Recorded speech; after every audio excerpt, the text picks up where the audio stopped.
तो कैसे हैं आप सब। जय श्री राम सभी को। आज का जो हमारा टॉपिक है वो है financial statement of the company. तो हम रिवीजन करेंगे, वही जो हमारी सीरीज चल रही है उसी को चलाएंगे। तो financial statement of company start करते हैं। बहुत सिंपल चैप्टर है, छोटा है, तो डिस्कस करते हैं। इस पर लोग ज़्यादा फोकस नहीं करते, बट मैंने सोचा कि नहीं, अच्छी वीडियो बना लेंगे तो इसको भी डिस्कस करते हैं, तो साथ साथ में चलेगा। और जो तुम्हारी पहली बुक है पार्टनरशिप वाली, उसकी रिकॉर्डिंग्स हम एंड में करेंगे, ठीक है। तो करते हैं financial statement of the company में। पहले तो फाइनेंशियल स्टेटमेंट ऑफ कंपनी कहाँ पे बताए गए हैं। फाइनेंशियल स्टेटमेंट्स के जो भी फॉर्मेट है वो सब दिए गए हैं schedule 3 of the companies act, क्योंकि हम कंपनीज का ही चैप्टर पढ़ रहे हैं तो ऑब्वियसली तो कंपनीज एक्ट में डिफाइंड है कहाँ पे, शेड्यूल 3।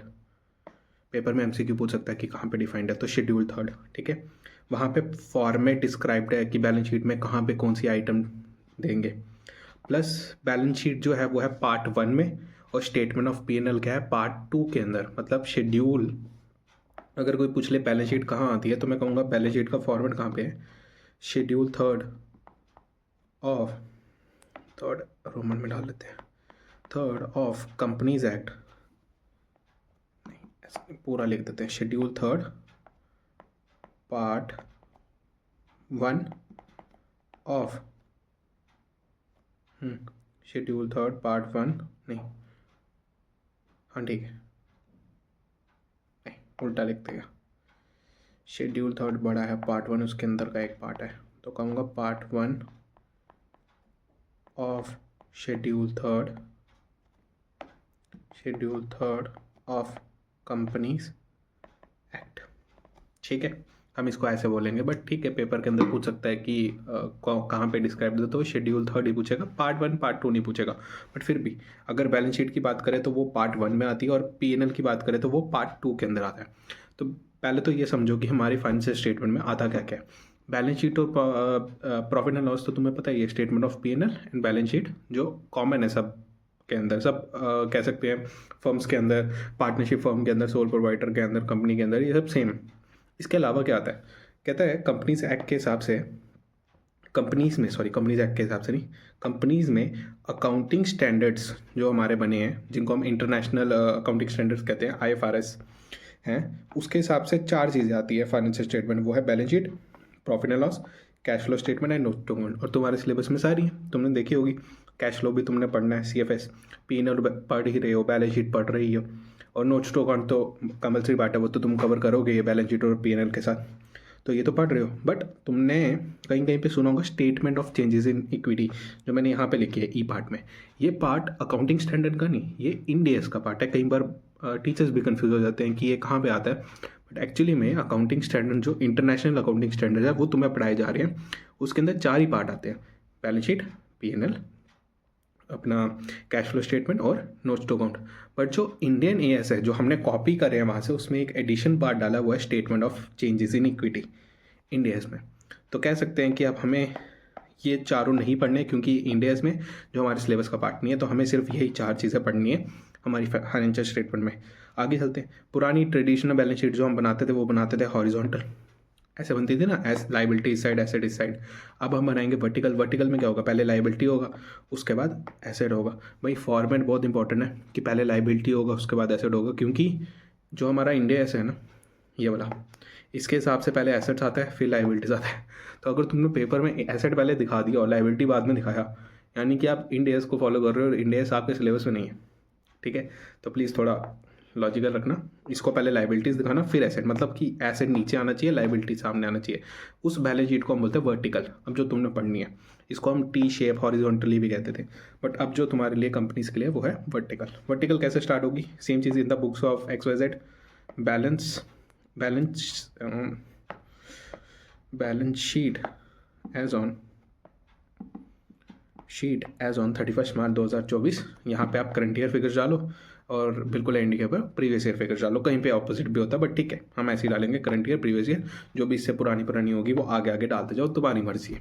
जनरली हम 2 ही कंपैरेटिव ईयर्स दिखाते हैं, कंपैरेटिव ईयर एक दिखाते हैं, एक करंट ईयर दिखाते हैं। ओके, तो स्टार्ट कैसे होगा। हम पहले पढ़ा था कि जी बैलेंस शीट में होती है लाइबिलिटी, उसके अंदर कैपिटल भी आती थी।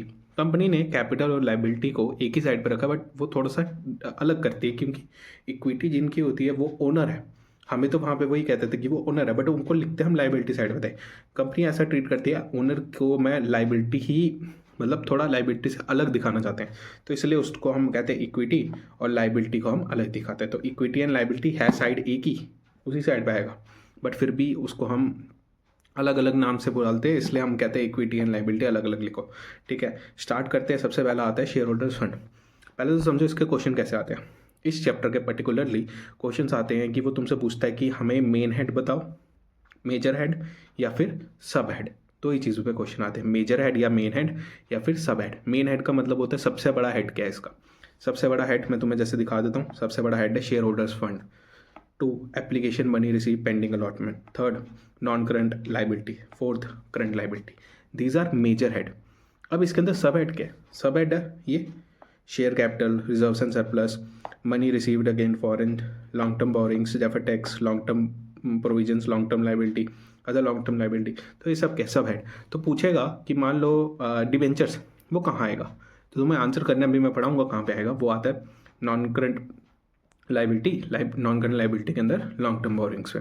तो ये मैं तुम्हें बढ़ाऊंगा तो पता चलते जाएगा। तो ये पेपर में क्वेश्चन पूछता है कि जी बताओ मेन हेड के सब हेड के, बहुत ईजी क्वेश्चन आता है, तो ध्यान से समझते चलना। सबसे पहले share holders fund. Share holders fund का मतलब क्या होता है ये तुम ऑलरेडी पढ़ चुके हो, ठीक है ना, शेयर कैपिटल के अंदर। तो वहाँ की वीडियो देख लो जाकर, डिस्क्रिप्शन में उसका प्ले लिस्ट का लिंक दे देता हूँ, तो वो देख लेना। तो बात करते हैं शेयर होल्डर फंड के अंदर। शेयर होल्डर फंड के अंदर 3 चीज़ें आती हैं टोटल। सबसे पहली चीज़ शेयर कैपिटल, जो तुम उधर पढ़ चुके हो। शेयर कैपिटल में किसका पैसा आएगा? ओनर का पैसा।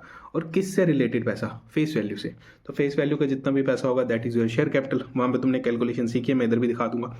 तो शेयर कैपिटल में वो आ जाएगा। रिजर्व्स एंड सरप्लस में क्या आएगा? जो भी हमारे रिजर्व्स है, general reserve, capital reserve, security premium reserve, security premium ठीक है ना उधर, और डिबेंचर रिडम्पशन रिजर्व होता था हमारा। उसके बाद प्रॉफिट एंड लॉस का पॉजिटिव या नेगेटिव बैलेंस, सरप्लस बोलते हैं हम जिसको, वो आ गया है। उसके बाद डेफिसिट भी होगा तब भी आएगा, मतलब नेगेटिव बैलेंस, लॉस है तुम्हारा, वो इधर आके लेस हो जाएगा। उसके अलावा हम पार्टनरशिप करते थे, वहाँ पे हमने बनाया था IFR, इन्वेस्टमेंट फ्लक्चुएशन रिजर्व, वो आएगा। वर्कमैन कंपनसेशन रिजर्व, और भी कोई रिजर्व, कंटिजेंसी कोई भी रिजर्व बना रहे हैं हम जिसके आगे रिजर्व लिख रहा है, वो कहाँ आएगा? रिजर्व्स एंड सरप्लस में। तो रिजर्व्स तो आएंगे सरप्लस यानी जो प्रॉफिट एंड लॉस, अगर मेरा आज प्रॉफिट हुआ मतलब साल के अंदर, तो वो प्रॉफिट एट द एंड कहाँ जाता है? ओनर के पास। वो कहाँ पे आएगा? रिजर्व्स एंड सरप्लस के अंदर। ठीक है, जैसे हम सोल प्रोवाइडर में लिखते थे ना कि to net profit transfer to capital account, तो यहाँ पे भी तो वही करना है कि कहाँ तो ट्रांसफर करना है, कैपिटल अकाउंट नहीं है तो क्या इक्विटी है ना, इक्विटी का कहाँ पे जाएगा पैसा? रिजर्व्स एंड सरप्लस में, क्योंकि इक्विटी में हम जो ये शेयर कैपिटल है वहाँ पे हम फेस वैल्यू डालते हैं, तो हम रिजर्व्स एंड सरप्लस में प्रॉफिट डालेंगे, कोई लॉस होगा तो माइनस कर देंगे यहाँ पे। अच्छा, money received against share warrants, ये थोड़ा पेचीदा सा है। शेयर वारंट्स एक्चुअली क्या होते हैं? वो ना पोटेंशियल शेयर्स हैं, मतलब अभी दिए नहीं है, पोटेंशियल यानी दे सकते हैं। मान लो आज मेरे से कोई, मैं एक कंपनी हूँ, मेरे से मांगने कोई शेयर मांगने आया, मेरे मार्केट के अंदर शेयर्स है ही नहीं, ठीक है, मैं मान लो अनलिस्टेड हूँ, मेरे से कोई बोलता है कि मेरे को शेयर होल्डिंग चाहिए आपकी कंपनी की, तो मैं कहता हूँ ठीक है, तो मगर मैंने ना उसको शेयर्स नहीं दिए, ठीक है, मैं उसको कहता हूँ कि मैं अभी शेयर बेचना नहीं चाहता हूँ, बट मैं नेक्स्ट ईयर ना शेयर्स और इशू करूँगा मार्केट के अंदर, तो आपको नेक्स्ट ईयर मैं दे दूँगा। तो वो कहता है यार कि नेक्स्ट ईयर मैं आऊँगा, क्या पता मैं लेट ना हो जाऊँ, कोई और ना आके ले ले, तो मेरे को कुछ तो चाहिए कि अगर तुम मुझे देना चाहते हो, अगले साल इशू कर रहे हो, तो आज ही मेरे से पैसे ले लो, उसके बदले मुझे कुछ इशू कर दो, कुछ लिख कर दे दो कि जी आप फ्यूचर में मुझे शेयर दोगे। तो मैं ना उससे पैसे लेकर ना उसको शेयर वारंट्स दे दूंगा। शेयर वारंट्स क्या है? पोटेंशियल शेयर्स, कि कल को इनको शेयर्स में कन्वर्ट करना ही पड़ेगा, तो आज जो उसको दूंगा वो दूंगा शेयर वारंट। शेयर वारंट के ऊपर लिखा होगा कि इसको कल को फ्यूचर में इतने शेयर्स दूंगा। अब देखा जाए वो मेरी लाइबिलिटी तो है, बट क्या एक्चुअली में नॉन करंट या करंट लाइबिलिटी? नहीं, वो तो शेयर वाली है, एट दिन शेयर कैपिटल में ही आनी है, बट उसको मैं शेयर कैपिटल में ना डाल के अलग से नाम में हेड में दिखाऊंगा, वो है शेयर वारंट। पेपर में अगर पूछ ले शेयर वारंट क्वेश्चन में कि इसका मेन हेड सब हेड के, main head is share holders fund, सब head is share warrant.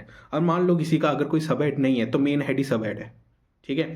For example जैसे ये एप्लीकेशन मनी रिसीव पेंडिंग है, अलॉटमेंट, ये अभी मैं बताऊंगा, बट ठीक है पहले इसको डिस्कस कर ले, तो फिर एग्जाम्पल लेता हूँ वाली।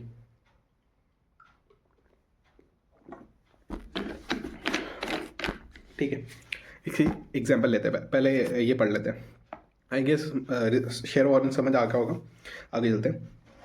तो money application money receive pending allotment, ये क्या है कि जी जब हम शेयर कैपिटल पढ़ रहे थे हमने वहाँ पे समझा था कि पहले लोग एप्लीकेशन का पैसा देते हैं, फिर हम शेयर अलॉट करते हैं, यानी उसको शेयर्स देंगे। तो मान लो 31 मार्च में ना मैंने 28 को IPO लाया, पैसे रिसीव हो गए, बट मैंने अभी तक अलॉटमेंट नहीं करी है। हो सकता है अब 31 मार्च आ गया, क्लोजिंग होगी, अब क्लोजिंग पे वो पैसा मेरे पास पड़ा हुआ है, मैं क्या रिफंड करूँगा उनको पैसा? नहीं, मैंने तो ये शेयर्स इशू करने हैं, ये मतलब अभी तक अब मेरे अकाउंट में पड़े हैं, तो ये तो है तो मेरी लाइबिलिटी। देखा जाए जब हम एंट्री पास करते थे क्या करते थे, bank account DR to equity share application account, अभी तक तुमने उनको शेयर नहीं दिए, तो एट दी एंड ये शेयर कैपिटल का पार्ट तो नहीं है, ठीक है। तो वहाँ से तो बाहर आ गया, अब कहाँ पे डाले इसको? तो इसलिए हमने एक हेड बनाया, application money receive pending allotment, मतलब इन लोगों को हमने शेयर देने हैं बट इनकी अलॉटमेंट पेंडिंग है, ठीक है। तो वो यहाँ आएगा। अब एक केस में मैं तुम्हें कंफ्यूज कर सकता हूँ, पेपर भी करता है कि एक तो हो गया कि जी पेंडिंग है अलॉटमेंट, एक केस हो गया कि मान लो मैंने अलॉटमेंट कर दिया मगर उनका पैसा ना रिफंड करना है, वो मैंने नहीं करा अभी तक। 31 मार्च को 15 दिन का टाइम पीरियड होता है, तो आपने अभी तक करा नहीं है, तो अभी तक टाइम तो है आपके पास, बट 31 में तो क्लोज हो गया, वो पैसा अभी तक आपने रिफंड नहीं किया, और रिफंड करना है, मतलब अलॉटमेंट कर चुके हैं बट रिफंड नहीं किया उनका पैसा। होता है ना कई बार ओवर सब्सक्रिप्शन आ जाती है, हम रिफंड कर देते हैं पैसा, वो रिफंड वाला पैसा यहाँ नहीं आएगा, वो अलग है। उसमें लिखा होगा कि जी आपने रिफंड करना अमाउंट कोई एप्लीकेशन पे, तो रिफंडेबल अमाउंट ऑन एप्लीकेशन, तो वो कहाँ आएगा? वो आपको मैं बताऊंगा कि आपके करंट लाइबिलिटी के अंदर, अदर करंट लाइबिलिटी होगी उसके अंदर आएगा। तो यहाँ क्या आएगा? यहाँ आएगा कि जिसको आपने अलॉटमेंट करनी है वो भी करी नहीं है, उसका पैसा यहाँ आएगा, और एग्जैक्टली यही वर्ड लिखा होगा। तो समझ आना, ये एक अलग से मेन हेड है। अब मैं तुम्हें कह रहा था अगर किसी का सब हेड नहीं पता तो क्या आएगा? मेन हेड तो बता दोगे तुम, 4 मेन हेड है बता दोगे, अब सब हेड नहीं पता क्या करोगे? जैसे इस केस में सब हेड तो कुछ है नहीं, application money receive pending allotment, तो यही सब हेड भी है, मेन हेड भी सेम, सब हेड भी सेम, ठीक है। अगर जिस केस में ऐसा कोई क्वेश्चन आ गया, मान लो यही आ गया, तो मेन हेड भी सब हेड भी सेम है, ठीक है। आगे चलते हैं नॉन करंट लाइबिलिटी के अंदर, ठीक है। मैंने तुम्हें बताया ना, मैं साथ साथ दिखाते चलूँ। हमने शेयर कैपिटल पढ़ा, शेयर कैपिटल में वही हम दिखाते हैं, ऑथराइज कैपिटल, इशूड कैपिटल और सब्सक्राइब कैपिटल हम पढ़ चुके हैं ऑलरेडी। उसके बाद कहाँ पढ़ चुके हैं मैं तुम्हें फिर से बता देता हूँ, शेयर्स चैप्टर के अंदर हम पढ़ चुके हैं, शेयर्स की रिवीजन प्लेलिस्ट के अंदर है, वहाँ से देख सकते हो। अच्छा, रिजर्व्स एंड सरप्लस मैंने तुम्हें बताया, general reserve, workman security premium, capital reserve, investment fluctuation reserve, debenture, revaluation reserve, partnership से आ गया, surplus in profit and loss, shares option outstanding account, ये तुम्हें मैंने बताया नहीं। अच्छा, शेयर ऑप्शन आउटस्टैंडिंग अकाउंट ये क्या है? मैंने ना किसी व्यक्ति को ऑप्शन दिया है कि आप मेरा शेयर ना ले लो, ठीक है। अब उस ऑप्शन की कोई ना कोई वैल्यू होगी, उस पर मैंने ना रिजर्व बना दिया। मान लो मैंने ना तुम्हें कहा कि तुम मुझे ना, मैं जैसे कई बार ना मैंने मान लो किसी से बिल्डिंग ली, ठीक है, मैंने उसको कोई पेमेंट कर दी, जैसे मान लो 20 लाख की बिल्डिंग ली, मैंने उसको 18 लाख की पेमेंट कर दी, बट मैंने उसको ना एक ऑप्शन दिया कि 2 साल के बाद अगर मेरे शेयर का प्राइस 80 से नीचे गया ना, तो मैं तेरे को 1000 शेयर में दे दूंगा। अगर 80 के नीचे गया मार्केट प्राइस तो मैं तेरे को 1000 शेयर इशू कर दूंगा, ठीक है। या फिर किसी रेट से ऊपर गया, कोई भी कंटिजेंट, मतलब किसी चीज़ के ऊपर एक कंडीशन के ऊपर रखा है मैंने कहा मैं तेरे को शेयर इशू कर दूंगा, बट अभी कर नहीं रहा हूँ।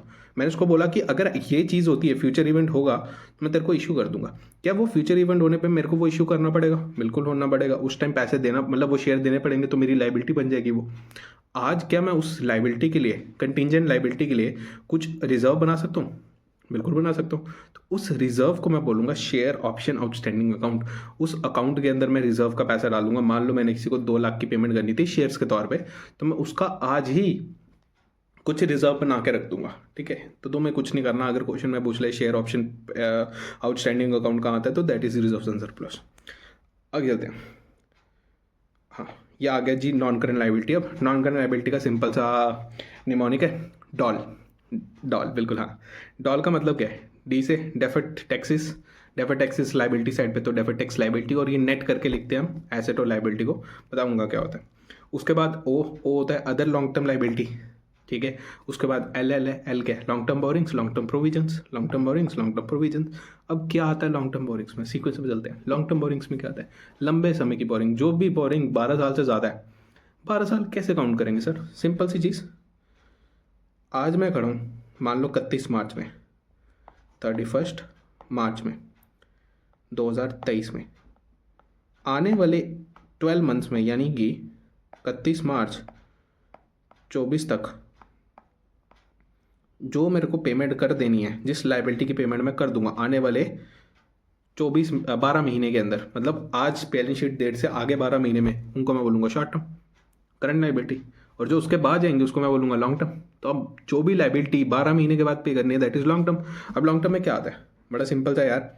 लॉन्ग टर्म बोरिंग्स में आता है जैसे कि टर्म लोन, कहाँ गया, हाँ ये डिवेंचर्स, बैंक लोन जो सा 12 महीने एक्सीड कर रहा है यानी टर्म लोन, कोई पब्लिक डिपॉजिट्स लिए तुमने वो आएगा, अदर्स यानी कोई भी अदर चीज़, यार पेपर में अंदर कुछ भी दे दे लॉन्ग टर्म बोरिंग्स, उसके आगे लिखा है एक्सीड 12 मंथ्स, तो बोरिंग्स में डाल देना, बात खत्म। ठीक है, उसके बाद बात करते हैं आगे, तुम्हारा था डेफर्ड टैक्स लायबिलिटी। अब डेफर्ड टैक्स लायबिलिटी समझते हैं, थोड़ा पेचीदा है बट ठीक है, तुम्हें इतना समझना नहीं है। अगर कहीं भी दिख जाए डेफर्ड टैक्स, वो लॉन्ग टर्म में आएगा, लॉन्ग टर्म में एक उसका अलग से सब हेड है, ये याद रख लेना। अब तुम्हें समझाता हूँ डेफर्ड टैक्स लायबिलिटी क्या है। डेफर्ड टैक्स लायबिलिटी ना बड़ी सिंपल सेंस में समझना, जब भी करो ना एक एग्जाम्पल दिमाग में घुसा लो और हर टाइम वही यूज़ करना।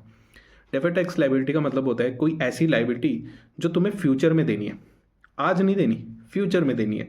अब मैं तुम्हें बताता हूँ ये कैसे आती है। टैक्स लिखा हुआ होता क्या है, बिजनेस एक अपना प्रॉफिट डिटरमाइन करता है, हम उसको बोलते हैं अकाउंटिंग प्रॉफिट, जैसे हम निकालते हैं ना उसको बोलते हैं accounting profit. But same profit ना इनकम टैक्स नहीं लेता। मतलब अगर मैं प्रॉफिट कोई निकाल रहा हूँ, इनकम टैक्स उसको अपना प्रॉफिट नहीं मांगता, उसके अंदर अलग रूल्स लिखे हुए हैं कि हम किस चीज़ को खर्चा एक्सपेंडिचर मानेंगे, किसको हम इनकम काउंट करेंगे। तो वो सब चीज़ें ना इनकम टैक्स में अलग है। जैसे मैं तुम्हें बताऊँ, एक एग्जांपल देता हूँ, ये जो टैक्सेस ये होते हैं ना हमारे क्रिप्टोस की एग्जांपल देता हूँ। क्रिप्टोस के अंदर अगर तुम्हें कोई लॉस हो रहा है ना, तुम उसको किसी प्रॉफिट के साथ सेट ऑफ नहीं कर सकते। और जो इक्विटी शेयर्स हैं उसके अंदर आपको किसी भी शेयर में लॉस हो रहा है तो आप उसको किसी और शेयर के प्रॉफिट के साथ कर सकते हो। बट यहाँ क्रिप्टो के अंदर ऐसा हाल है कि आप विद इन द कॉइन, मतलब अगर मैं बिटकॉइन ले रहा हूँ, बिटकॉइन मैंने मान लो अप्रैल में लिया, मई में बेच दिया, मेरे को लॉस हो गया 20,000 का। मैंने अगले अगस्त में लिया, मेरे को लाख, उससे मैंने सितंबर में बेच दिया, ₹1,00,000 का प्रॉफिट हो गया। नेट नेट जो प्रॉफिट कितना हुआ, 80,000। तुम कहोगे अकाउंटिंग में तो 80,000 प्रॉफिट है, उस 80,000 पे तुम टैक्स पे करोगे, मान लो 30% टैक्स है ही 30 है, तो 30% उसके ऊपर दोगे आप 80,000 पे, तो तुम्हारा जो भी आंसर होगा वो तुम्हें पे करना है, राइट। मगर इनकम टैक्स क्या आएगा, इनकम टैक्स का आएगा कि जी आपको जिसमें लॉस हुआ उसको अलग लो, उस पर हम कोई बेनिफिट नहीं देंगे। बट अगर आपको प्रॉफिट हो उस पर पूरा 30%, यानी ₹1,00,000 का प्रॉफिट, उस पर 30% टैक्स, 30,000, 80,000 पे कम निकलेगा और आप देखोगे लॉस का कोई बेनिफिट नहीं मिला। दैट मीन्स आपको इनकम टैक्स के हिसाब से ज़्यादा प्रॉफिट देना। अब ऐसी कोई सिचुएशंस होती है जिस केस में इनकम टैक्स में कम भी होता है, हर टाइम ज़्यादा नहीं होता, बट ठीक है। मगर मैं तुम्हें ये बता रहा हूँ अकाउंटिंग प्रॉफिट अलग हो सकता है और इनकम टैक्स प्रॉफिट अलग हो सकता है। अब सपोज करो अकाउंटिंग प्रॉफिट अलग है और इनकम टैक्स प्रॉफिट अलग है, ठीक है। रीज़न बीइंग डेप्रिसिएशन भी होती है, ठीक है, बड़े फैक्टर्स होते हैं। बट ठीक है, मैं तुम्हें बता रहा हूँ कि अकाउंटिंग प्रॉफिट सपोज कर लो कि हमारा आ रहा है मान लो कम, ठीक है, नहीं मान लो ज़्यादा आ रहा है, अकाउंटिंग प्रॉफिट ज़्यादा आ रहा है, तो मैं कहूँगा मान लो अकाउंटिंग प्रॉफिट आ रहा है मेरा, एग्जाम्पल लेके चलते हैं, जगह है नीचे, कहाँ पे स्पेस ही नहीं छोड़िए भाई,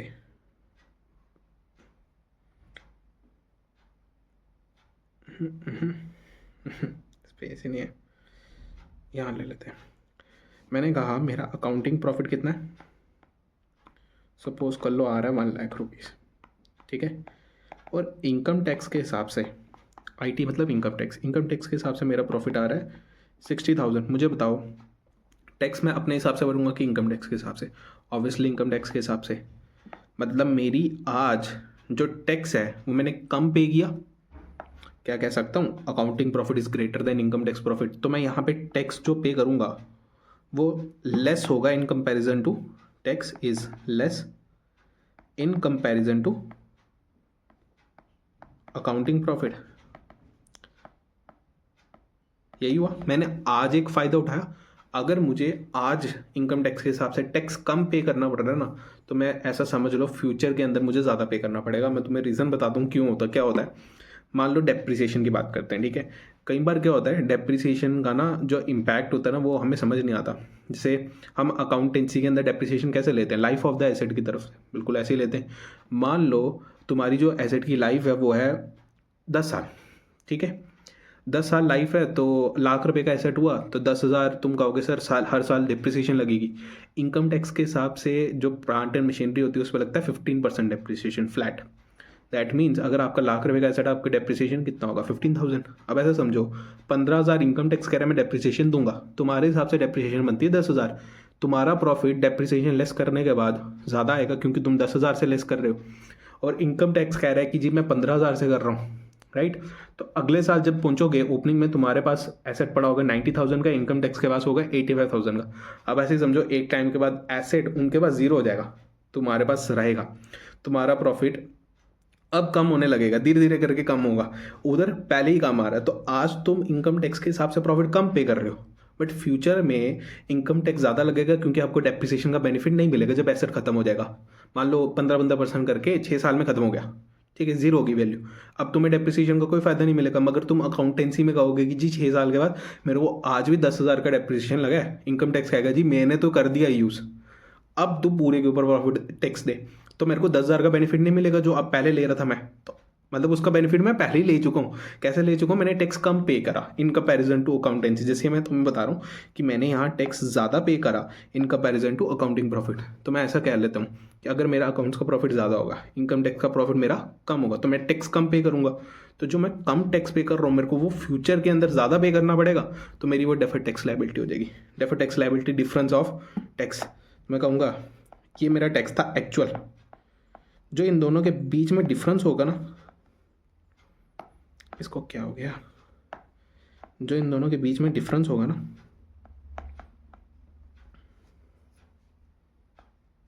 इसको क्या हो गया, जो इन दोनों के बीच का डिफरेंस होगा उसको हम बोलते हैं डेफर्ड टैक्स लायबिलिटी। ठीक है, बस यही समझाना था। अगर मान लो अकाउंटिंग प्रॉफिट हमारा जैसे इस केस में ज़्यादा अगर कम आया और इनकम टैक्स का प्रॉफिट ज़्यादा आ रहा है तो मेरा टैक्स ज़्यादा लगेगा। आप सोचो, आज मैं टैक्स ज़्यादा पे करूँगा, फ्यूचर में कम पे करूँगा। आज ज़्यादा पे कर रहा हूँ तो फ्यूचर में कम पे करूँगा, तो उसमें मैं बोलूँगा डेफर्ड टैक्स एसेट, कि मेरा एक एसेट बन गया, मैंने आज टैक्स ज़्यादा पे करा। ऐसे ही डेफर्ड टैक्स लायबिलिटी बनती है। डेफर्ड टैक्स लायबिलिटी के लिए मैं आज टैक्स कम पे करूँगा, फ्यूचर में ज़्यादा पे करूँगा। बस ये सोच के करते चलो डेफर्ड टैक्स। मैंने लिखा भी है, दिखा देता तुम्हें। डेफर्ड टैक्स कहाँ गया, ये देखो। Deferred tax asset accounting profit अगर ज़्यादा है in comparison to income tax profit, जो डिफरेंस आएगा टैक्स का उसको हम बोलते हैं DTL, डेफर्ड टैक्स लायबिलिटी। और ये सिर्फ बुक एंट्री है यार, इसका कोई टेंशन नहीं ले, बुक की एंट्री है, सिर्फ बुक में दिखाने के लिए। एक्चुअल में इसका कोई इम्पैक्ट नहीं है, बट ठीक है, पढ़ाना ज़रूरी था, मैंने पढ़ा दिया। तुम्हें क्या मतलब होता है कल को ये ना कहो सर ने डेफर्ड टैक्स नहीं पढ़ाया, डॉल पढ़ा दी, डॉल में डी नहीं पढ़ाया, पढ़ा दिया मैंने। लॉन्ग टर्म बोरिंग कर लिया, डेफर्ड टैक्स कर लिया, लॉन्ग टर्म प्रोविजंस की बात करते हैं। अब लॉन्ग टर्म प्रोविजंस क्या होता है यार? Warranty claims. मेरे को पता है कि मैंने किसी प्रोडक्ट को बेच रहा हूँ, उसमें मैं वारंटी दे रहा हूँ कि जी 2 साल तक चलेगा। अब क्या मेरे को आज ही पता है कितने लोग आएंगे? नहीं पता, तो मैं क्या करूँगा? एस्टिमेट करूँगा। अब प्रोविजन और लायबिलिटी में डिफरेंस होता है, प्लीज़ समझना। प्रोविजन का मतलब होता है एस्टिमेटेड अमाउंट, लायबिलिटी का मतलब होता है कि फिक्स है। जैसे रेंट की लायबिलिटी, सैलरी की लायबिलिटी। भाई जब तुम सैलरी पे लोगे बंदा, तुम उससे पूछोगे ना कितनी सैलरी लेगा, क्या तुम डिसाइड करोगे? तो वो तो तुम्हें पता है। रेंट पे लोगे कोई जगह तो रेंट पता तुम्हें, वैसे ही प्रोविजन तुम्हें पता नहीं है एक्चुअली में, तभी तो हम पीछे बढ़ते हैं। प्रोविजन फॉर डाउटफुल डेट बनाना पड़ता है, एस्टिमेटेड बनता है। जो भी फिगर लायबिलिटी की अगर एस्टिमेटेड है, मतलब कोई एक्यूरेट नहीं है, तो हम उसको प्रोविजन ही बोलते हैं। तो वारंटी क्लेम्स की बात कर रहा था मैं। अगर फ्यूचर में मैंने किसी को पेमेंट करनी है, मान लो वारंटी है कि मैं प्रोडक्ट रिप्लेस कर दूंगा या रिफंड कर दूंगा वैसे, तो मुझे थोड़ी पता मैंने कितने लोगों का पे करना है, कोई भी हो सकता है डिफेक्टिव। तो मेरा कोई पास्ट रिकॉर्ड से एस्टिमेशन तो होगा कि 5% डिफेक्टिव होता है, 10% डिफेक्टिव होता है। मैं उस हिसाब से अपना प्रोविजन बना लूँगा। जब मैंने प्रोविजन बना लिया 10% के हिसाब से, क्या वो मेरी लायबिलिटी है? बिल्कुल है, बट वो लायबिलिटी प्रोविजन है।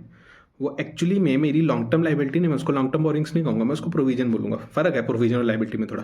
Provision is liability but it is estimated, उसको हम एस्टिमेट करते हैं, वो एग्जैक्ट नहीं होती, ठीक है ना। तो जी मैंने प्रोविजन बना दिया, वो कहाँ आएगा? लॉन्ग टर्म प्रोविजंस में। मैंने एम्प्लॉई को बेनिफिट दिया, जैसे ग्रेचुइटी ये सब, उसके लिए प्रोविजन बनाया हुआ है, तो that is what long term provision.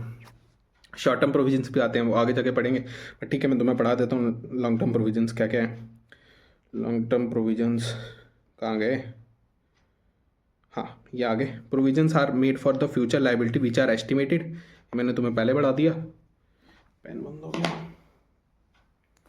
ठीक है। उसके बाद मैंने एग्जांपल लिख दिया वारंटी क्लेम्स की, ग्रेचुइटी की, लीव इनकैशमेंट। लीव इनकैशमेंट भी सेम चीज़ होती है, अगर तुम लीव नहीं लेते उसके बदले तुम्हें एम्प्लॉयर एक बेनिफिट देता है लीव इनकैशमेंट का, तो उसके लिए भी प्रोविजन बना देते हैं। तो ये सब जो है वो प्रोविजन है। और अदर लॉन्ग टर्म लायबिलिटी में क्या आता है? वो जो चौथा था डॉल का L, ओ अदर लॉन्ग टर्म लायबिलिटी, जो भी लॉन्ग टर्म लायबिलिटी और जो कहीं नहीं कवर्ड हुआ वो कहाँ आएगा? यहाँ पे। For example premium on redemption of debenture, करते थे ना प्रीमियम पे रिडम आज इसकी लाइबिलिटी बनाते थे, 5 साल बाद रिडीम करना है, लाइबिलिटी आज क्रिएट करते थे अकॉर्डिंग टू प्रूडेंस। तो हमने आज बना दी लाइबिलिटी, प्रीमियम पे करना है, तो उस लाइबिलिटी को कहाँ दिखाऊंगा? Other premium on redemption of preference share तुम्हारे सिलेबस में था, but same treatment preference shares में भी होता है जैसे डिवेंचर में होता है, तो ये वो आ जाएगा। और अगर कोई ट्रेड पेबल एक्सीड करता है ऑपरेटिंग साइकिल को, तो हम उसको यहाँ लेंगे। अब ऑपरेटिंग साइकिल तुमने अभी पढ़ा नहीं, जब मैं पढ़ाऊंगा उसके हिसाब से पता चल जाएगा तुम्हें कि क्यों कह रहा हूँ कि यहाँ पे ऑपरेटिंग साइकिल एक्सीड कर रहा है तो यहाँ आएगा, ठीक है। तो वो डिस्कस कर लेंगे और मैं तुम्हें बता देता हूँ खास चीज़ें क्या हैं। हमने शेयर कैपिटल पढ़ा, बिल्कुल सेम है, मगर इसमें कुछ चीज़ें पॉइंट फोकस करने वाला है ये कि शेयर फोर फीचर जो है ना, ये शेयर कैपिटल के अंदर आता है। कल को पूछ ले शेयर फोर फीचर कहाँ आएगा, तो वो आएगा शेयर होल्डर फंड में, शेयर कैपिटल में, ठीक है, रिजर्वेशन सरप्लस में नहीं। बट ये अमाउंट शेयर फोर फीचर डाला अगर मैंने कैपिटल रिजर्व में ट्रांसफर कर दिया, करता था ना री इशू के बाद, वो अमाउंट कहाँ जाएगा? जो मैंने कैपिटल रिजर्व में ट्रांसफर करा वो जाएगा रिजर्वेशन सरप्लस में, मतलब capital reserve, reservation surplus. Calls in arrears अगर किसी ने पैसा नहीं दिया वो कहाँ आएगा? शेयर कैपिटल के अंदर। अगर पूछ ले कॉल्स इन एडवांस, वो इकलौता अमाउंट है जो इधर नहीं आएगा। Calls in advance, calls in advance आएगा कि एडवांस में पैसा आया ना, उसको मैं करंट लाइबिलिटी मान के अदर करंट लाइबिलिटी दिखाऊंगा, बाकी सब इधर आएगा, ठीक है। ये मैंने तुम्हें बता दिया। उसके बाद डिबेंचर इशूड एज कोलेटरल तुम्हें बताया तो दिया, डिबेंचर कहाँ आएगा? लॉन्ग टर्म लाइबिलिटी के अंदर, नॉन करंट लाइबिलिटी के अंदर लॉन्ग टर्म बोरिंग्स, ठीक है, ये हो गया। उसके बाद तुम्हारा क्या आता था डॉल के बाद? Current liability. करंट लाइबिलिटी के लिए बना लेते हैं नोमेनिक, ये आ गया STOSO, टॉस हो गया, ठीक है। वैसे तो मैं करता नहीं इसको क्योंकि यहीं से बन जाता है long term borrowings, short term borings. यहाँ डेफर्ड आता है, यहाँ नहीं आता है, यहाँ ट्रेड पेबल्स आता है। Long term provision, short term provision, other same है यार। अच्छा, शॉर्ट टर्म बोरिंग्स में क्या आएगा? जो भी बोरिंग्स है विद इन 12 मंथ्स अगर पे ऑफ करनी है उसको शॉर्ट टर्म बोरिंग्स बोलते हैं। फॉर एग्जाम्पल लोन्स, लोन्स में क्या आएगा? Overdraft, CC account, short term कोई भी लोन। अच्छा, कोई लॉन्ग टर्म लोन है अगले साल में पे ऑफ कर देना, खत्म कर देना, तो वो करंट मेच्योरिटी होगी कि इस साल पे ऑफ करना अगले 12 मंथ्स में, तो लॉन्ग टर्म लोन क्या बन जाएगा? उसको बोलते हैं करंट मेच्योरिटीज और लॉन्ग टर्म लोन। वो कहाँ आएगा? शॉर्ट टर्म बोरिंग्स में। इंटरेस्ट उसके ऊपर जो पे करना होगा वो कहाँ आएगा? वो शॉर्ट टर्म बोरिंग्स नहीं आएगा। जो भी इंटरेस्ट पे करना वो आता है अदर शॉर्ट टर्म बोरिंग्स, जो थी ना अदर करंट लाइबिलिटी, उधर में आएगा। अदर शॉर्ट टर्म नहीं, अदर करंट लाइबिलिटी। कहाँ गया यार? ये आ गया short term borings. Demand loan, demand और कॉल लोन, जो भी डिमांड मतलब लोन मैंने इशू किया है उसको मैंने कहा कि ये डिमांड लोन है कि जब मैं कहूँगा तब पे ऑफ करना पड़ेगा।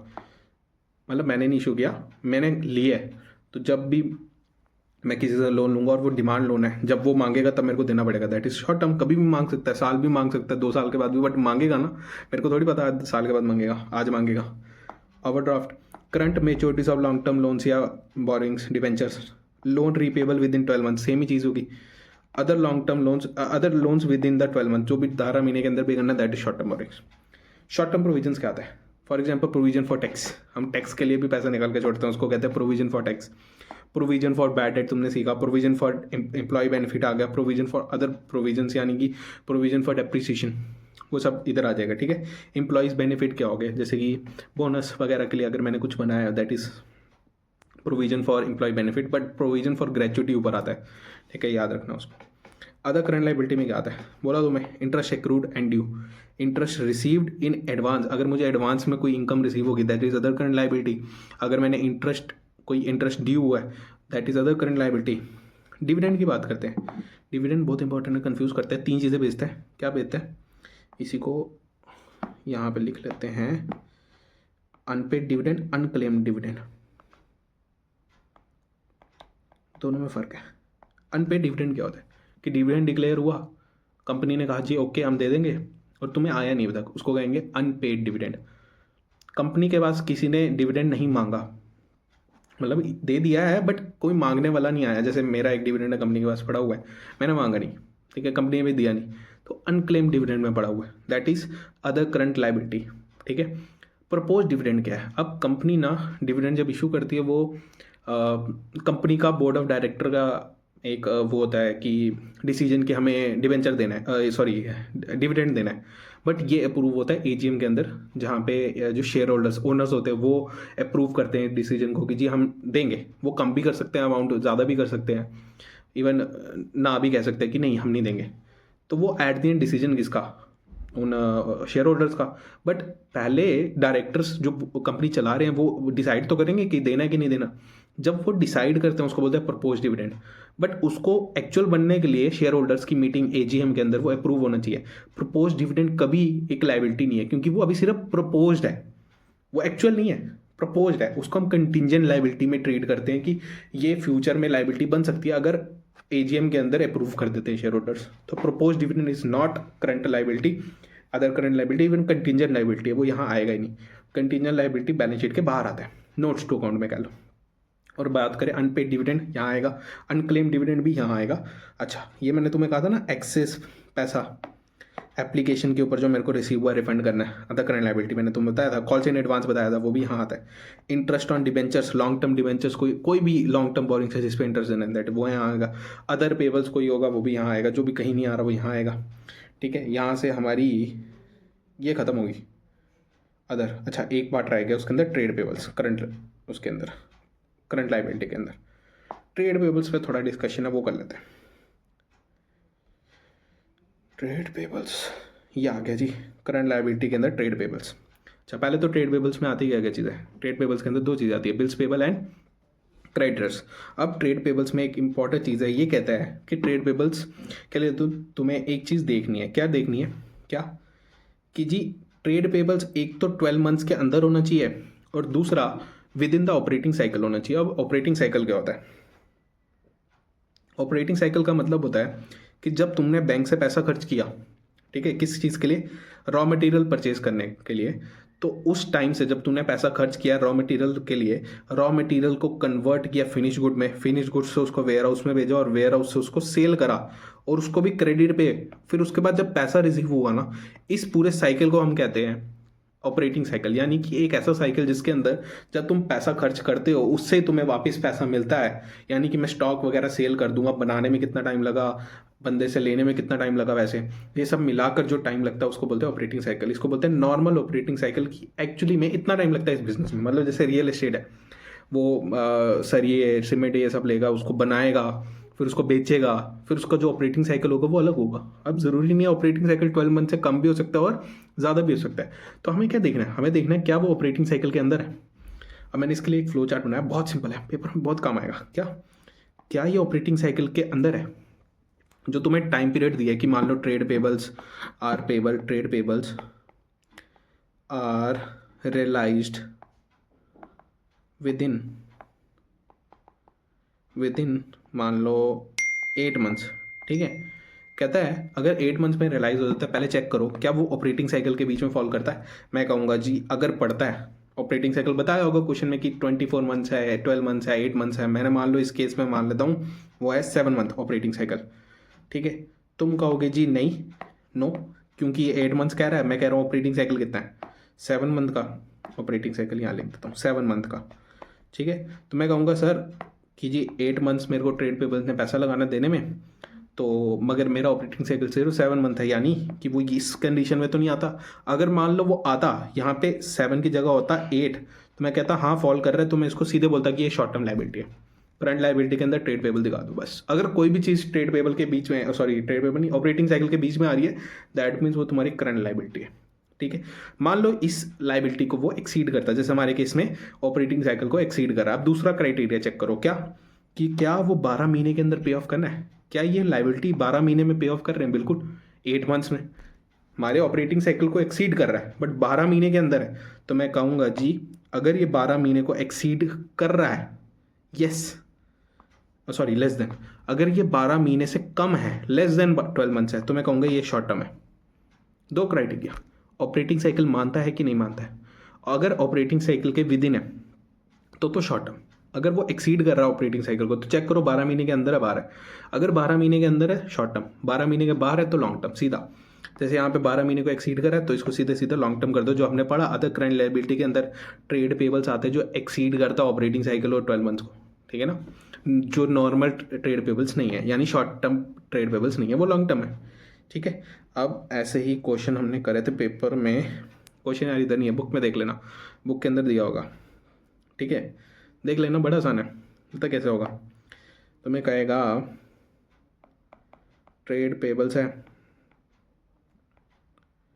पेबल्स, ठीक है, ऑपरेटिंग साइकिल मान लो ये 3-4 ले लेता हूँ, ऑपरेटिंग साइकिल मान लो एक का है 18 महीने का, एक का है 6 महीने का, एक का है 12 महीने का, एक का मान लो 14 मंथ्स का।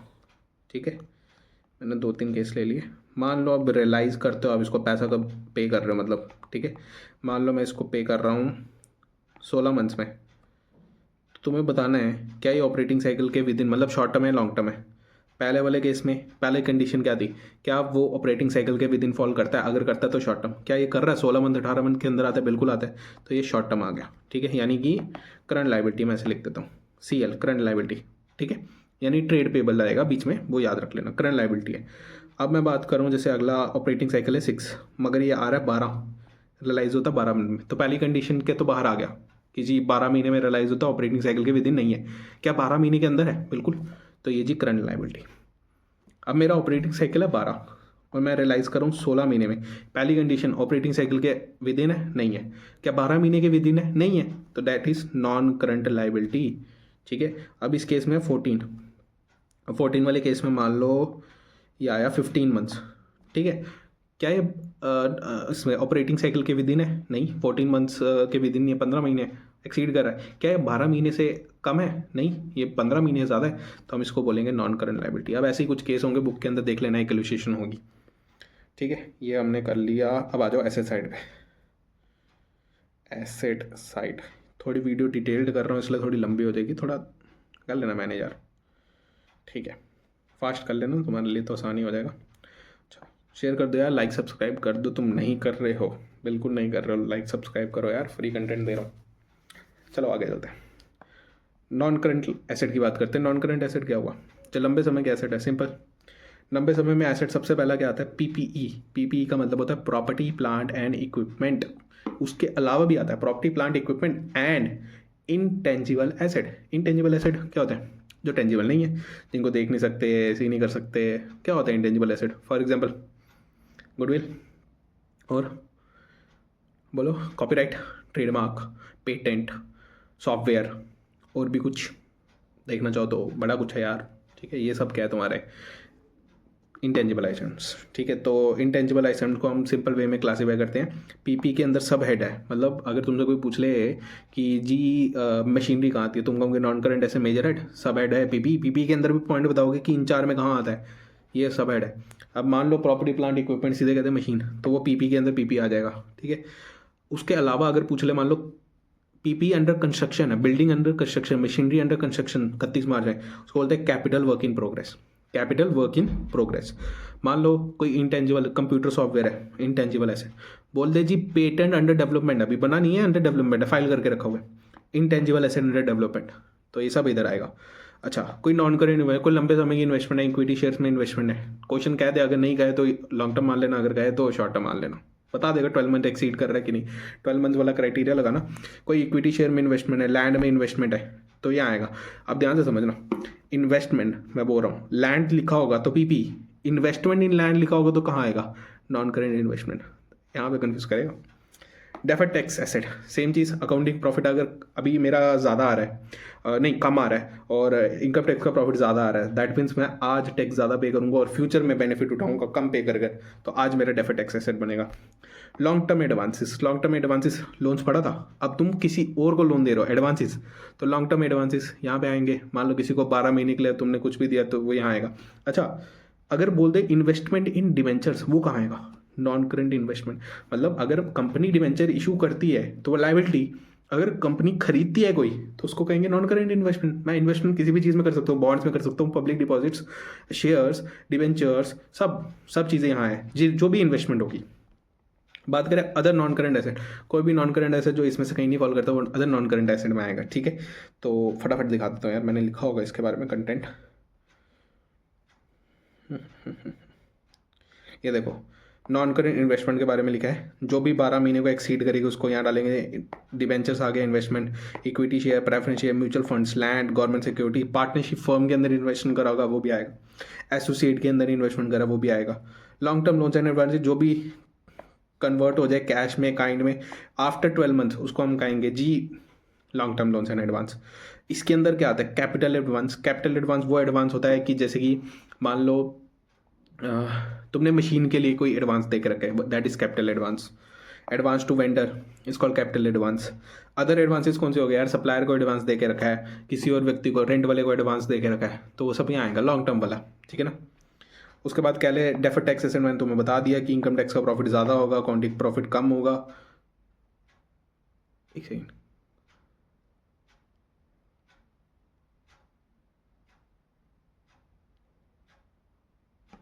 उल्टा लिख दिया, हाँ ठीक लिखा है यार, इनकम टैक्स का प्रॉफिट ज़्यादा होगा, ठीक है। अदर नॉन करंट एसेट के अंदर क्या आएगा भाई, इलेक्ट्रिसिटी में डिपॉजिट देते हो, सिक्योरिटी डिपॉजिट, वो आएगा। हम इलेक्ट्रिसिटी के उसके अलावा भी देते हैं, जब पुराने फ़ोन खुलते थे ना, फ़ोन में भी देना पड़ता था, इवन जीएसटी डिपार्टमेंट में लगता है, बड़े ज़्यादा कॉन्ट्रैक्ट्स होते हैं जिधर आपको सिक्योरिटी डिपॉजिट देना पड़ता है, वो सब यहाँ आएगा, ठीक है। उसके अलावा ट्रेड रिसीवेबल जो करंट नहीं है वो नॉन करंट में आएगा, यहाँ आएगा अदर नॉन करंट में। इंश्योरेंस क्लेम अगर कोई रिसीव होना है तुम्हें, इंश्योरेंस क्लेम शॉर्ट टर्म में नहीं आता भाई उसको यहाँ डालना है। कोई भी अदर चीज़ आ गई जो नॉन करंट है वो यहाँ आ जाएगी, इसको मिटा देते हैं भाई, नोट्स में आ जाएगा, नहीं तो किसी को नोट्स चाहिए हो भाई मैसेज कर दो यार, ठीक है। मैसेज किस नंबर पर करना है, ओ नंबर नहीं है यार, मैंने ध्यान नहीं दिया, नंबर है 6005303868। इस पर मुझे व्हाट्सअप करो या कमेंट डाल दो यूट्यूब के चैनल में, उसके बाद नंबर शेयर कर दूंगा, फिर आप कर लेना। बेटर वे है कि आप इसके ऊपर मैसेज कर दो, आपको नोट्स मिल जाएंगे किसी भी चैप्टर के, सब चैप्टर के हैं मेरे पास। अच्छा आगे चलते हैं, करंट एसेट। करंट एसेट का मतलब जो भी आपने करंट में करके रखा होगा, पहले हम पढ़ लेते हैं क्या क्या आता है, उसके बाद इसको डिस्कस करते हैं करंट एसेट को। करंट एसेट में आता है इन्वेंट्रीज। इन्वेंट्रीज तुम्हें पता है इन्वेंट्रीज क्या आता है, जो हमारे स्टॉक है, इन्वेंट्रीज में भी स्टॉक बड़े टाइप का होता है, जैसे स्टॉक ऑफ रॉ मटेरियल, ठीक है, स्टॉक ऑफ फिनिश्ड गुड, कोई सामान बन चुका है पूरा, कोई रॉ मटेरियल है, अगर मान लो कोई प्रोडक्शन के विदिन है, उसको हम कहते हैं stock of WIP, work in progress. Paper में पूछ सकता है वर्क इन प्रोग्रेस और कैपिटल वर्क इन प्रोग्रेस, दोनों में फ़र्क है। Capital work in progress is PPE capital, अगर वर्क इन प्रोग्रेस कह दे सिर्फ तो वो जी इन्वेंट्री। अब इन्वेंट्री में एक पॉइंट आता है बड़ा खतरनाक सा, वो है लूज टूल्स। अगर कोई तुम्हारे पास मान लो नट बोल्ट पड़े हैं, वो कहाँ आएंगे, वो लूज टूल्स के नाम से होते हैं, वो आते हैं इन्वेंट्री के अंदर। वैसे ही स्पेयर पार्ट्स स्टोर्स होते हैं, काइंड ऑफ स्पेयर पार्ट्स, तो आप उनको कह सकते हो कि वो भी इन्वेंट्री का पार्ट है। इवन मशीनरी के स्टोर्स एंड स्पेयर्स, जैसे मशीनरी के अंदर नट बोल्ट लगते हैं ना यार, स्पेयर पार्ट होते हैं, छोटे पार्ट होते हैं, उनकी इतनी वैल्यू नहीं होती, उनको फिक्स एसेट नहीं दिखा सकते, उसको आप इन्वेंट्री में दिखाते हो। कई बार आपके पास एक्चुअली में इन्वेंट्री होती है जो तुम्हारे पास ही यूज़ होनी है, तो हम उसको यहाँ पे दिखाते हैं। जैसे स्टेशनरी कुछ लोगों की आती है, बट तो स्टेशनरी भी इन्वेंट्री में आएगी, तो ये सब चीज़ें यहाँ काउंट होगी। स्टेशनरी जनरली हम खर्चा मान लेते हैं, मगर कई बार बिजनेस में स्टेशनरी की वैल्यू बहुत ज़्यादा एक्सीड कर रही होती है, तो हम उसको एसेट में दिखा देते हैं, ठीक है ना, क्लोजिंग के ऊपर। तो जी यहाँ पे जो इन्वेंट्री है उस पर ध्यान रखना। इन्वेंट्री में एक पॉइंट आता है WIP, तुम्हें बोला मैंने वर्क इन प्रोग्रेस बोलेगा तो वो इन्वेंट्री है, अगर कैपिटल वर्क इन प्रोग्रेस बोले तो PPE। एक पॉइंट आता है loose tools stores and spares, loose tools are inventories, stores and spares are inventories. आगे ट्रेड रिसीवेबल या ट्रेड पेबल की तरह, अगर ऑपरेटिंग साइकिल के विदिन हुआ तो करंट ट्रेड रिसीवेबल, और अगर ऑपरेटिंग साइकिल के बाहर है तो चेक करो 12 महीने के अंदर है कि 12 महीने के बाहर है। 12 महीने के अंदर तो शॉर्ट टर्म, 12 महीने के बाहर तो लॉन्ग टर्म, ठीक है। कैश एंड कैश इक्विवेलेंस है नथिंग बट कैश। कैश की फॉर्म चेंज हो सकती है, कैश में हो, बैंक में हो, चेक इन हैंड हो, ड्राफ्ट इन हैंड हो, ये सब कैश एंड कैश इक्विवेलेंट है, ठीक है। मैं तुम्हें दिखा देता हूँ कैश इन कैश इक्विवेलेंस कहाँ गया, ये आ गया। Bank, cash, cheque in hand, others के अंदर आगे तुम्हारे ड्राफ्ट इन हैंड बोल दिया मैंने, तो ये सब कहाँ पार्ट है कैश एंड कैश इक्विवेलेंस का। Short term loans and advances, जैसे लॉन्ग टर्म वैसे short term with in 12 months, अगर कोई रियलाइज करने वाले उसको बोलेंगे short term loans and advance. Other current asset के अंदर क्या आ जाएगा, जो अदर है यानी कि प्रीपेड कोई खर्चा, अदर कोई रिसीव नहीं हुआ डिविडेंड, वहाँ पे आता था ना अनपेड अनक्लेम डिविडेंड, यहाँ आएगा unreceived accrued dividend. Accrued dividend words पे ध्यान रखना, एक्रूड डिविडेंड मतलब तुम्हें मिलना है भाई, तुम्हें नहीं मिला, other current asset. Accrued income, कोई इनकम जो अभी मिली नहीं है मगर मिलनी है, एक्रूड इनकम। एडवांस में अगर टैक्स डिपॉजिट करके रखा है, that is other current asset. Inventory में मैंने तुम्हें लिखा दिया loose tool and spare parts, बाकी क्या मैंने तुम्हें बोला WIP भी आता है, फिनिश गुड भी आता है, और क्या आता है, और मैंने तुम्हें बोला रॉ मटेरियल आ रहा है, ठीक है। उसके बाद एक डिस्कशन है कंटिंजेंट लायबिलिटी का, जो मैंने तुम्हें बताया कंटिंजेंट लायबिलिटी वो लायबिलिटी है जो कि तुम्हें फ्यूचर में पे करनी है, बट वो लायबिलिटी ना किसी एक्ट किसी इवेंट पे डिपेंडेड है जो हमारे कंट्रोल में नहीं है। मान लो एक केस किया है किसी बंदे ने मेरे पे, ठीक है, डिफेमेशन केस किया, अब वो केस का जो रिजल्ट है वो कोर्ट पे डिपेंड करता है, कोर्ट क्या डिसीजन लेगा। अब कोर्ट का डिसीजन फेवर में भी हो सकता है और अगेंस्ट में भी हो सकता है, और हमें नहीं पता उसमें कितनी लाइबिलिटी बढ़ेगी। तो वो मेरी क्या कंटिंजेंट लाइबिलिटी, मान लो केस हुआ 10 लाख का, तो मैं 10 लाख कंटिंजेंट में दिखाऊंगा कि जी इन्वेस्टर को पता चल जाए कि मेरे पे केस है 10 लाख का, मेरे पे फ्यूचर में लाइबिलिटी पड़ सकती है, अगर ये केस क्लोज हो गया मेरे फेवर में नहीं आया तो मेरे को पे करना पड़ेगा। बट अगर फेवर में आ गया तो क्या जरूरत है, तो मेरे को अभी लाइबिलिटी दिखाने की जरूरत नहीं है। मतलब it is a future, it is a liability which may or may not arise, ठीक है।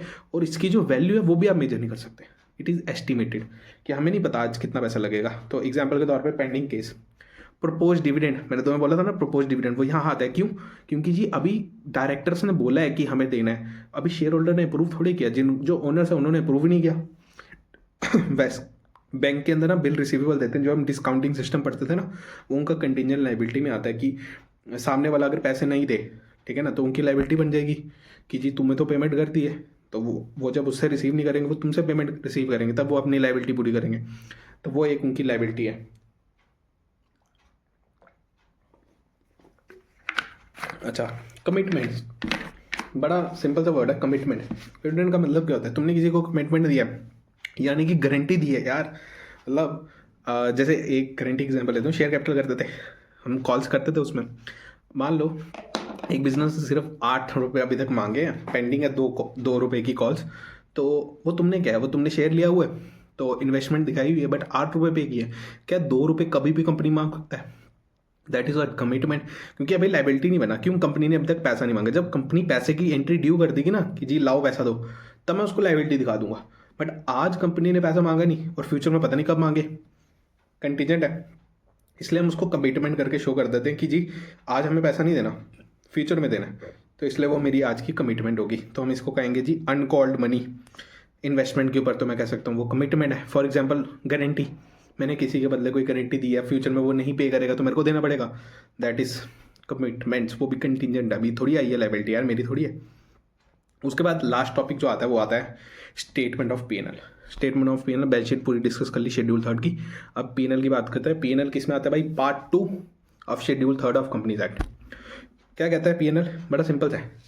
पहला पार्ट आता है revenue from operations. Revenue from operations का मतलब जो भी तुमने रेवेन्यू करा अपने बिजनेस के थ्रू, डे टू डे ऑपरेशंस के थ्रू, उसको बोलते हैं रेवेन्यू फ्रॉम ऑपरेशंस। एक कैच है इसमें, जो सेल ऑफ स्क्रैप होता है ना, वो भी रेवेन्यू फ्रॉम ऑपरेशन है, क्योंकि वो बिजनेस से ही जनरेट हुआ है, वो कहीं और से नहीं जनरेट हुआ है, ठीक है। तो वो यहाँ आएगा, revenue from sale of operation है। और जो तुम्हारे बिजनेस के अंदर डिविडेंड, इंटरेस्ट, रेंट इनकम, मान लो मेरा बिजनेस है किराने का, तो उसके अंदर मुझे कोई रेंट आ रहा है, किसी से इंटरेस्ट आ रहा है, कोई डिविडेंड मिल रहा है, वो सब मेरी अदर इनकम है। मैं कोई फिक्स सेट बेचूं, मेरा डे टू डे बिजनेस नहीं है, वो कहाँ आएगा? अदर इनकम में। बट हाँ, एक चीज़ ध्यान से समझना, अगर मेरा बिजनेस है बैंक का, तो बैंक का तो काम ही इन्वेस्टमेंट है, तो उसको इंटरेस्ट, डिविडेंड, वो उसकी एक्चुअल इनकम होगी, और जो बाकी इनकम्स है वो उसकी अदर इनकम होगी, ठीक है। तो वहाँ कंफ्यूज कर सकता है कि एक बैंकर की इन्फॉर्मेशन दे दे कि जी ये बैंक अगर कोई अर्न कर रहा है, मान लो डिविडेंड, वो कहाँ आएगा? रेवेन्यू फ्रॉम ऑपरेशंस, वो अदर इनकम में नहीं आएगा। बट नॉर्मल पीपल अगर कोई होगा तो उसकी जो डिविडेंड इंटरेस्ट होगी वो अदर इनकम होगी, actual sale revenue from operations में आएगी। इन सब का टोटल आता है 3rd कॉलम में, उसको बोलते हैं हम टोटल रेवेन्यू, यानी other income plus revenue from operation. Sale of scrap revenue from operation में आता है, याद रखना। एक्सपेंसेस की बात करें, पहली चीज़ है कॉस्ट ऑफ मटेरियल कंज्यूम। इस simple cost of material consume का मतलब होता है अपने एक साल में कितना रॉ मटेरियल या कंज्यूम करा। इसका सिंपल सा फॉर्मूला है ओपनिंग स्टॉक, जो हमारे पास सामान पड़ा था, इसमें जोड़ो परचेजेस, यानी कि साल के स्टार्टिंग में मेरे पास जितना सामान पड़ा था उसमें मैंने जितना खरीदा वो ऐड करा, यानी मेरे पास टोटल कितना पड़ा है ये इतना। मगर इसमें से मैंने कुछ खर्च कर दिया होगा, मुझे नहीं पता, मैं कहूँगा ओपनिंग स्टॉक में परचेजेस जोड़ो, ठीक है। जो मैंने खरीदा है ये मेरे पास पड़ा है, मतलब इतना, इसमें से मैंने कुछ खर्च कर दिया, मुझे नहीं पता, मगर मेरे को पता मेरे क्लोज के अंदर कुछ कितना अमाउंट पड़ा है। तो मैं कहूँगा opening plus purchases minus closing, जो बचेगा वो क्या है? मैंने कंज्यूम कर दिया, तो मैं उसको कहूँगा मटीरियल कंज्यूम्ड। रॉ मटीरियल का ओपनिंग प्लस कितना परचेज कर रहा है रॉ मटीरियल, क्लोज में कितना बचा है, जो बचेगा, जो बीच में से यूज होगा, वो balancing figure, that is your material consumed, जो यहाँ आ जाएगा। Purchase of stock in trade, अगर मेरा बिजनेस रॉ मटेरियल खरीद का, मैन्युफैक्चरिंग का नहीं है, सेल और परचेज करने का, तो मेरा स्टॉक इन ट्रेड होगा। तो अगर कोई मैंने खरीदा सामान, that is stock in trade. Changes in inventory, अगर ओपनिंग स्टॉक में कुछ था, क्लोजिंग स्टॉक में कुछ बचा है, उसका जो चेंज होगा, ओपनिंग माइनस क्लोजिंग, वो यहाँ पे आएगा, ओपनिंग माइनस क्लोजिंग। किस किस का? फिनिश गुड का, WIP का, स्टॉक इन ट्रेड का, सबका यहाँ पे आएगा। एम्प्लॉय बेनिफिट एक्सपेंस वो एक्सपेंस होता है जो एम्प्लॉय को दे रहे हैं हम, सैलरी, वेजेस, प्रोविडेंट फंड का पेमेंट, बोनस का पेमेंट, लीव इनकैशमेंट, ग्रेचुइटी, सब इधर आएगा। फाइनेंस कॉस्ट का मतलब वो कॉस्ट जो आप बैंक को पे कर रहे हो किसी लोन वगैरह कुछ लेने के लिए, कोई फाइनेंशियल अरेंजमेंट के लिए वो जो पैसा दे रहे हो उसको बोलते हैं फाइनेंस कॉस्ट। फाइनेंस कॉस्ट के अंदर ध्यान रखना, अगर मैं कोई नया लोन लेता हूँ उसके ऊपर जो बैंक चार्जेस लगते हैं ना, कोई कमीशन पे करता हूँ, कोई बैंक चार्जेस, वो सब इंक्लूड होता है। बट मान लो कि मेरा जैसे सेविंग अकाउंट है या करंट अकाउंट है, उस पर हर महीने के बाद चार्जेस कटते हैं, वो मेरे वन टाइम चार्जेस नहीं है, वो रेकरिंग चार्जेस है। That is not finance cost. Finance cost का मतलब होता है आपने जो फाइनेंस करवाया उसके लिए जो कॉस्ट लगेगी ना, वो फाइनेंस कॉस्ट है। तो मतलब अगर किसी लोन अकाउंट में रिन्यू करने पे कोई चार्जेस लग रहा है, रिन्यू नहीं मतलब हर महीने जो चार्ज लग रहा है उसको हम नहीं कहेंगे, सर्विस चार्ज बोलते हैं उसको, वो नहीं हम इसमें इंक्लूड करेंगे फाइनेंस में, वो अदर एक्सपेंस में आएगा। बट अगर मान लो कोई रिन्यूअल फीस लग रही है, कोई हर महीने कोई मतलब स्टार्टिंग में कोई फीस लग रही है, कोई कमीशन लग रहा है, दैट इज़ फाइनेंस कॉस्ट। ठीक है, इंटरेस्ट तो हाई है फाइनेंस कॉस्ट, प्लीज़ इंटरेस्ट के लिए तो मैं कुछ कहूँगा नहीं, इंटरेस्ट इज़ फाइनेंस कॉस्ट, मैंने लिख दिया। Sale of scrap, revenue from operation. अच्छा, अगर मैंने प्रीमियम पे डिबेंचर इशू करे हैं, डिस्काउंट पे इशू करे हैं, तो उसमें हम कहते थे ना वहाँ पे कि जी प्रीमियम पे इशू करे, डिस्काउंट पे इशू करे, इसको पहले सिक्योरिटी प्रीमियम से यूज़ करो, उसके बाद जनरल रिजर्व से, फिर PNL से। तो PNL में कहाँ जाता था? फाइनेंस कॉस्ट से। बट ध्यान रखो, बैंक चार्जेस जो हैं वो अदर एक्सपेंसेस में आएंगे, बैंक चार्जेस अदर एक्सपेंसेस में आएंगे, क्योंकि बैंक चार्जेस को हम ट्रीट करते हैं सर्विस चार्जेस। तो प्लीज़ ये ध्यान से समझना। अच्छा, जो एक्सपेंस यहाँ पे नहीं आया वो कहाँ पे आएगा? जो एक्सपेंस कहीं नहीं आया वो कहाँ पे आएगा? अदर एक्सपेंसेस में। अब डेप्रिसिएशन की बात करते हैं, डेप्रिसिएशन लगती है फिक्स एसेट पे, PPE पे। अमोर्टाइजेशन लगती है इनटेंजिबल एसेट्स पे, पेटेंट, कॉपीराइट, इन सब की वैल्यू कम होती है, सॉफ्टवेयर, इन सब की वैल्यू कम होती है, उस पर अमोर्टाइजेशन लगती है। अदर एक्सपेंसेस तो तुम्हें बता दिया, बैंक चार्जेस अदर एक्सपेंसेस में आएगा। ठीक है, उसके बाद बात खत्म। तो मेरे को लगता है ठीक है, उसके बाद प्रॉफिट निकालोगे आप, profit is revenue from operation minus expenses, यानी थर्ड में से फोर्थ माइनस कर दो, फिर टैक्स लेस करोगे, प्रॉफिट आफ्टर टैक्स आ जाएगा। बट मेरे को लगता है तुम्हें फाइनेंस कुछ फिर से बता देता हूँ। फाइनेंस कॉस्ट में इंटरेस्ट आएगा, that is finance cost only, interest. मगर अगर कोई बैंक चार्जेस लग रहे हैं उस फाइनेंस में, तो बैंक चार्जेस को हम फाइनेंस कॉस्ट नहीं मानेंगे, मान लो ऐसा, उसको सर्विस चार्ज मान के अदर एक्सपेंसेस में डाल देना। बट अगर तुम डिस्काउंट पे इशू कर रहे हो डिवेंचर, वो जो खर्चा, लॉस पे इशू कर रहे हो डिवेंचर, वो जो खर्चा हो रहा है, उसको तुम फाइनेंस कॉस्ट मानोगे।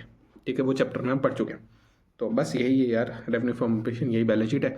तो ख़त्म करते हैं, खामा बहुत लंबी हो रही है, बट ठीक है, कल ये नेक्स्ट टॉपिक हम करेंगे tools of financial statement analysis. छोटा सा टॉपिक है, फटाफट करेंगे। और वीडियो लाइक शेयर सब्सक्राइब कर दो यार, और साथ में फ्रेंड्स को शेयर करो यार दबा के। वो कहते हैं ना, वो वीडियो फेमस हुई थी महाकाल वाली यार, क्या था, दबा के लाइक सब्सक्राइब कर दो महाकाल के आशीर्वाद से। ठीक है ना, तो कर दो।